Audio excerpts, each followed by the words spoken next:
Florida police are now investigating a case of extreme bullying online. It all began after an 11-year-old girl posted videos on YouTube. Her family says they sparked a nightmare of pranks and death threats. Police are now looking into what they say could amount to a cyber stalking case. Andrea Canning spoke with the family in a GMA exclusive. My life, okay? Jessi Slaughter's jaw-dropping YouTube videos are so controversial. I'll pop a Glock in your mouth and make a brain slushy. They've made her the victim of death threats at just 11 years old. You know what? To say that you guys have ruined my life. No, I would never think it would got to this point. Now speaking only to GMA with her parents, Jean and Diane, it's the first time the 7th grader has been out in public since her videos ignited a firestorm. I'll post some in the bar. Why so much profanity in the videos? It's just, I had no words running through my mind. It was all done live, and that was just a way to get out my anger. Slaughter says she turned her webcam into a weapon in retaliation over online postings about her alleged sexual history. And if you guys consider and freaking label me, then you guys are the actual posers, and I'm not a poser. Not helping matters, her father joined in with a tirade of his own. This is from her father. You bunch of lying, no good punks. And I know who it's coming from because I backtraced it. As a father, I was just trying to support my daughter and get people to stop hating. Their retaliation, now seen by more than 1 million viewers, only made the taunting worse, taking cyberbullying to a whole new level. When this first started, we were very afraid. I've been getting a lot of death threats. Online people accused me of molesting my daughter. Slaughter says she was sent to a mental health facility after the authorities believed she might be suicidal. She says she isn't, but can see how a tween could be pushed over the edge. I think that it's completely wrong that people would taunt somebody to some degree that they would actually kill themselves over it.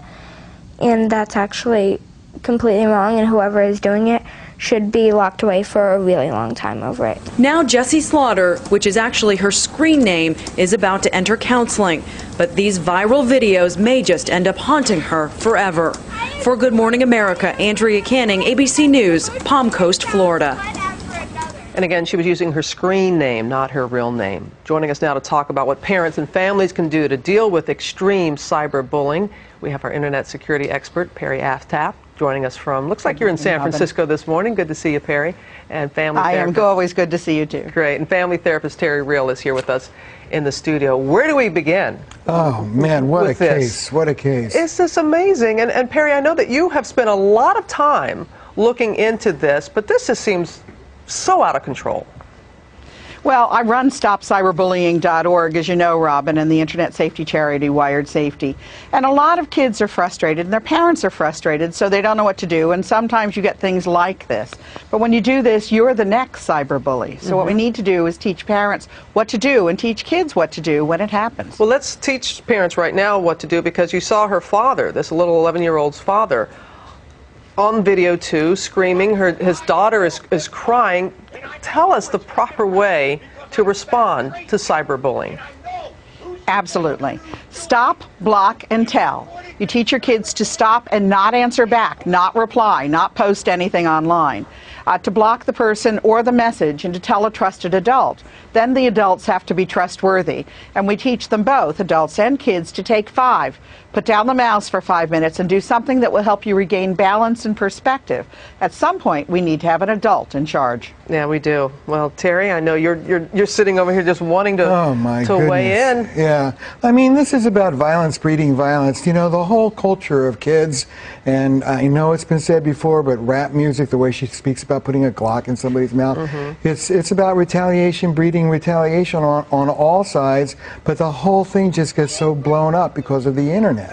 Well, tell us how this can affect, you know, she's 11 years old. We see teens that are doing this too. The effect that it has on them, because the internet, you can be anonymous.